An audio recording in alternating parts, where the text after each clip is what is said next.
बच्चों, अब जैसा कि इससे पिछले वाले वीडियो लेक्चर में हम लोग ऑलरेडी विलयन के बारे में पढ़ चुके हैं। क्या कि दो या दो से अधिक पदार्थों के समांग मिश्रण को विलयन कहते हैं।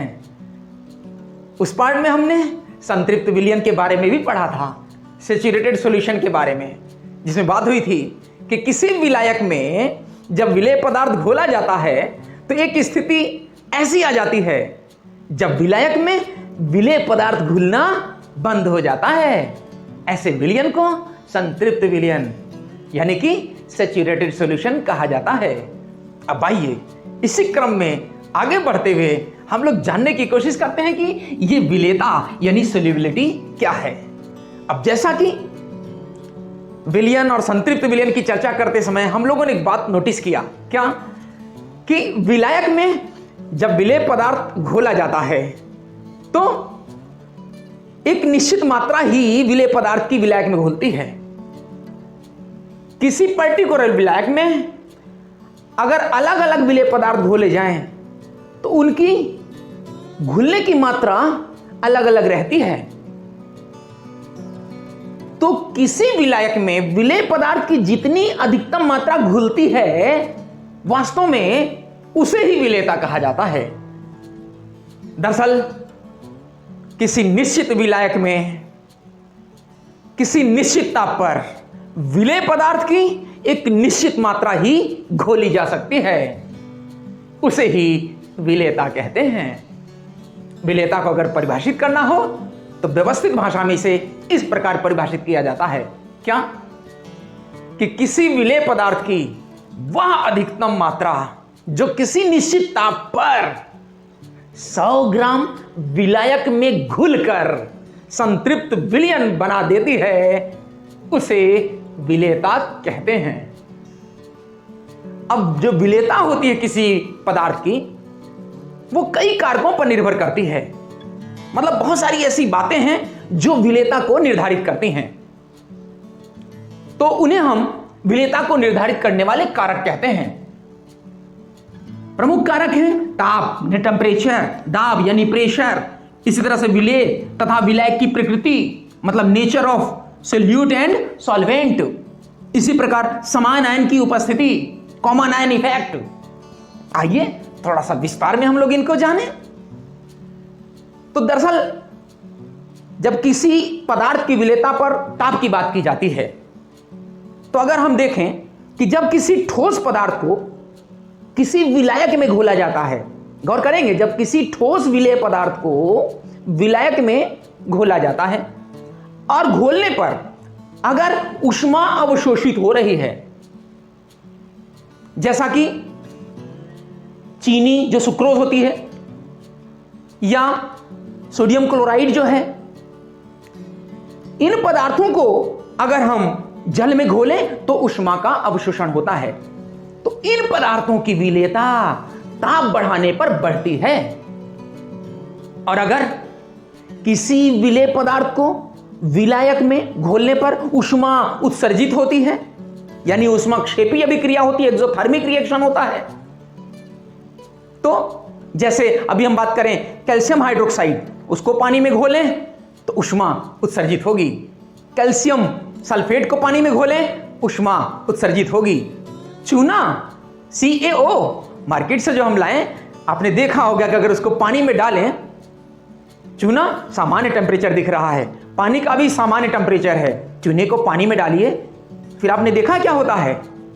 कभी घर पर कर देखिए प्रैक्टिकल को, आप देखेंगे कि जैसे ही पानी में चूना मिलाया जाता है पानी गर्म हो जाता है, बल्कि कई बार तो उबलने जैसी स्थिति में आ जाता है।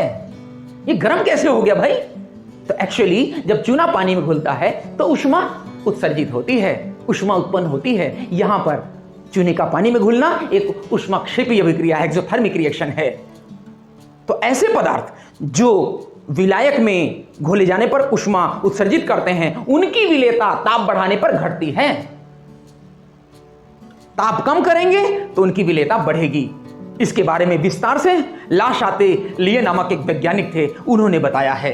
इसी क्रम में अगर हम दाब की बात करें तो किसी ठोस विलेय की विलेयता पर दाब का कोई प्रभाव नहीं पड़ता है। चलिए अब विलय तथा विलायक की प्रकृति की बात करते हैं। तो आपने कहावत सुनी होगी, लाइक डिजोल्व्स लाइक, मतलब जो पदार्थ जिस प्रकृति जिस नेचर का होता है वह उसी प्रकृति वाले विलायक में घुलनशील रहता है। जनरली विलायक असल में दो नेचर के होते हैं। कुछ विलायक अध्रुवी प्रकृति के होते हैं, नॉन पोलर होते हैं, और कुछ विलायक ध्रुवी प्रकृति के यानी पोलर नेचर के होते हैं, यानी उनमें आंशिक आयनिक लक्षण पाया जाता है। जैसे पानी H2O, H धनायन OH ऋणायन, उसमें पोलरिटी आयनिक लक्षण पाया जाता है। पानी एक ध्रुवी विलायक है। और जितने कार्बनिक विलायक हैं, जैसे एसीटोन हो गया, एथिल अल्कोहल हो गया, कार्बन टेट्राक्लोराइड हो गया, बेंजीन हो गया, जिसे कार्बनिक विलायक हैं वो सब अध्रुवी प्रकृति के होते हैं, नॉन पोलर नेचर के होते हैं। तो जितने भी आयनिक यौगिक होते हैं, जैसे सोडियम क्लोराइड एक आयनिक यौगिक है, अगर उसको पानी में यानी ध्रुवी विलायक में घोलेंगे तो आसानी से घुल जाएगा और ज्यादा घुलेगा। लेकिन अगर सोडियम क्लोराइड को, जो आयनिक यौगिक है, उसको हम, क्योंकि सोडियम क्लोराइड में सोडियम धनायन क्लोराइड ऋणायन है, अगर उसको हम लोग किसी कार्बनिक विलायक यानी अध्रुवी विलायक में घोलेंगे, जैसे carbon tetrachloride, benzene, acetone, ethyl alcohol, इनमें घोलें तो कंपैरेटिवली तुलनात्मक रूप में कम घुलेगा। जितना पानी में घुल जाता है उसकी तुलना में कम घुलेगा या तो नहीं घुलेगा। लेकिन इसके विपरीत किसी सहसंयोजक यौगिक को ले लें, जैसे आयोडीन। आयोडीन को यानी क्योंकि सहसंयोजक लक्षण है, यानी उसमें अध्रुवी लक्षण है, नॉन पोलर कैरेक्टर है, तो वह अध्रुवी यौगिक है, अध्रुवी विलायक, यानी कार्बनिक विलायकों में, कार्बन टेट्राक्लोराइड में, एसीटोन में, बेंजीन में, इनमें आसानी से घुल जाएगा। लेकिन पानी में उसकी विलेयता, पानी क्योंकि ध्रुवी विलायक है तो पानी में सहसंयोजक यौगिकों की विलेयता कम रहेगी। तो क्लियर हो गया ये। अब चलिए आगे हम बात करते हैं समान आयनों की उपस्थिति की। समान आयनों की उपस्थिति में भी जो वैद्युत अपघट्य पदार्थ होते हैं, वैद्युत अपघट्य पदार्थ मतलब ऐसे पदार्थ जो दो तरह के आवेशित कणों से मिलकर बने हों, उनकी विलेयता समान आयन की उपस्थिति में कम हो जाती है। मतलब जैसे सपोज करिए अभी हम सिल्वर क्लोराइड ले लें, AgCl, अगर इसको एक सामान्य पानी में हम डालें तो मान लीजिए कुछ मात्रा इसकी घुलती है, चलिए ठीक है। अब उस सामान्य पानी जो हमने कहा था, उस पानी में थोड़ा सा पहले से ही हम नमक डाल दें, NaCl, सोडियम क्लोराइड डाल दें, तो सोडियम क्लोराइड चूंकि आयनित होकर के सोडियम कैटायन और Cl एनायन बनाता है, और AgCl भी आयनाइज होकर के सिल्वर कैटायन और क्लोराइड एनायन बनाता है। तो चूंकि अब सिल्वर क्लोराइड को हम ऐसे पानी में डाल रहे हैं जिसमें ऑलरेडी NaCl पहले से उपस्थित है, यानी कि Cl आयन पहले से उपस्थित है, और इसी तरह का आयन ये भी देता है। तो इस प्रकार समान आयनों की उपस्थिति की वजह से, समान आयनों की उपस्थिति में जो दुर्बल वैद्युत अपघट्य होगा, वीक इलेक्ट्रोलाइट होगा, ये एक्चुअली वीक इलेक्ट्रोलाइट होता है, तो इसका आयोनाइजेशन कम हो जाएगा, यानी इसकी विलेयता कम हो जाएगी, ये अब कम घुलेगा समान आयनों की उपस्थिति के कारण। क्लियर हो गया? ये तो ठोस पदार्थों की हमने किसी विलायक में विलेयता का बारे में चर्चा किया। अब आइए हम लोग गैसों की किसी द्रव में विलेयता की भी बात कर लेते हैं। तो गैस भी द्रव में घुलनशील होती है क्या? अरे हाँ भाई, जो पानी होता है, जलीय जीव जंतु, आप जानते हैं कि पानी में जीवित रहते हैं, वो भी श्वसन क्रिया करते हैं, तो उनको पानी में ऑक्सीजन कहां से मिलती है भाई? एक्चुअली पानी के अंदर ऑक्सीजन घुलनशील रहती है। वो जो ऑक्सीजन पानी के अंदर घुली है, उसी ऑक्सीजन से वो श्वसन क्रिया अपनी करके जीवित रहते हैं। तो जब सामान्य टेम्परेचर रहता है तो ऐसी दशा में ऑक्सीजन कुछ घुली हुई है, लेकिन टेम्परेचर जैसे ही बढ़ता है, अगर इसकी गैस की जल में विलेयता की अगर हम बात करें तो गैसों की जल में विलेयता असल में ताप बढ़ाने पर घटती है। मतलब अगर गर्मी का मौसम होगा तो ऐसी स्थिति में वो जो पानी है उसके अंदर ऑक्सीजन की विलेयता कम हो जाएगी, जिसके कारण जलीय जीव जंतुओं को श्वसन क्रिया करने में कठिनाई होती है और उनका जीवन संकट में पड़ जाता है। लेकिन ठंडा तापमान होने पर, सामान्य से थोड़ा सा कम तापमान होने पर ऑक्सीजन अधिक घुली रहती है, जिससे उनके लिए वह अनुकूल कंडीशन होती है, फेवरेबल कंडीशन होती है, अनुकूल परिस्थिति होती है। लेकिन बहुत अधिक ठंडा नहीं भाई। अगर बहुत अधिक ठंडा होगा, बहुत अधिक ठंडे होने पर तो हम जानते हैं कि rate of reaction is directly proportional to temperature. बहुत अधिक जब ठंडा पड़ेगा तो ऐसी दशा में हमारे शरीर के अंदर या किसी जीव के शरीर में जो जैव रासायनिक अभिक्रियाएं होती हैं, तो ताप कम होने से उनका वेग कम हो जाएगा। तो जैव रासायनिक क्रियाओं के वेग कम होने का मतलब है जीवन रुक जाना, और जीवन रुकने का मतलब है मौत हो जाना। इसे बहुत ठंड पड़ने पर तो वो जीव मर सकते हैं, लेकिन सामान्य से थोड़ा सा कम टेम्परेचर रहेगा तो जलीय जंतुओं के लिए, श्वसन क्रिया के लिए वह अनुकूल परिस्थिति होती है। तो गैसों की विलेयता पर ताप का प्रभाव भी हम लोगों ने देखा कि ताप बढ़ाने से गैसों की द्रव में जो विलेयता होती है वो घट जाती है, और ताप कम करने पर गैसों की द्रव में विलेयता बढ़ जाती है।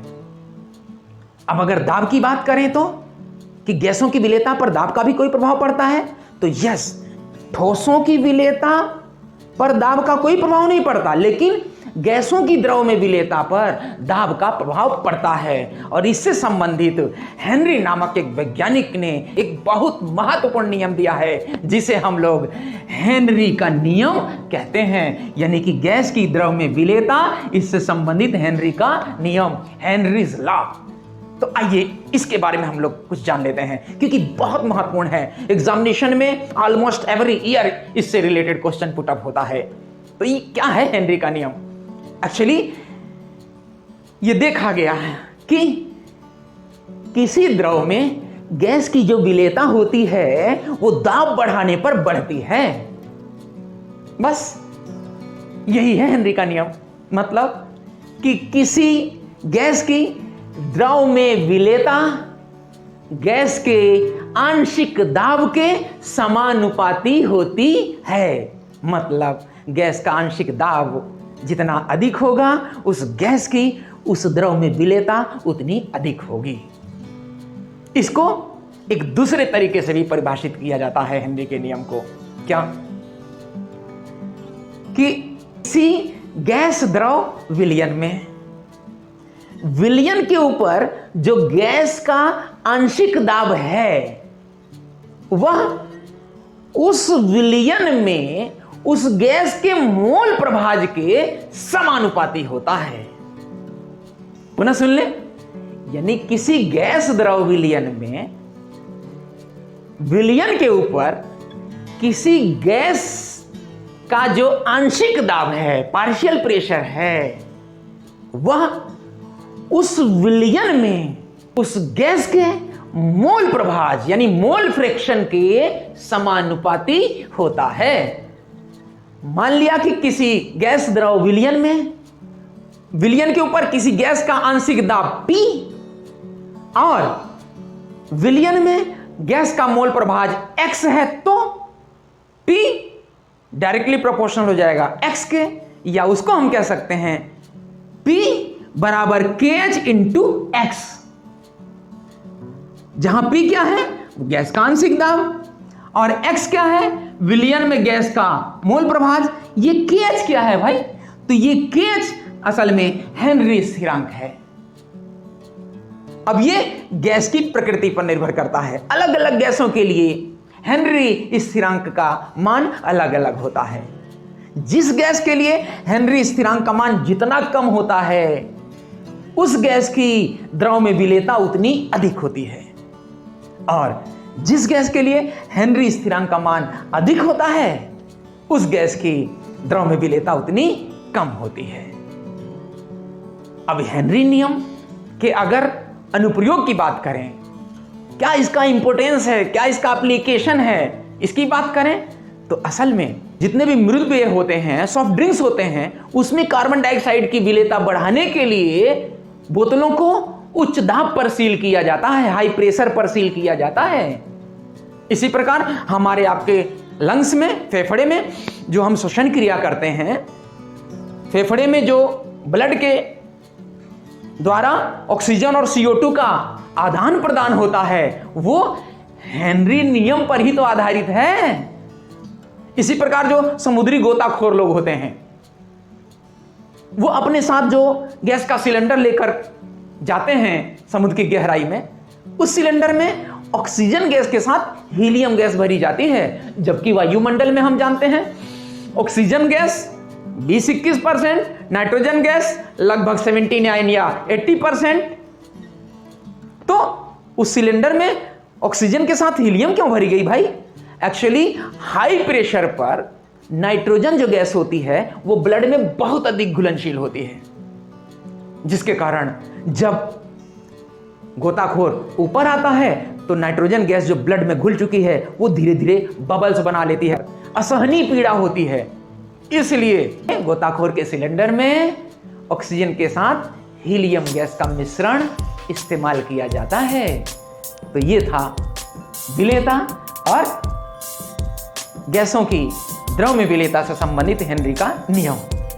अगर आपको वीडियो अच्छा लगा हो तो इसको लाइक जरूर करें, अपने साथियों के साथ इसको शेयर करें, जिससे अधिक से अधिक लोगों तक हमारा यह जो छोटा सा प्रयास है आप लोगों के भविष्य निर्माण के लिए वो अधिक सार्थक हो सके।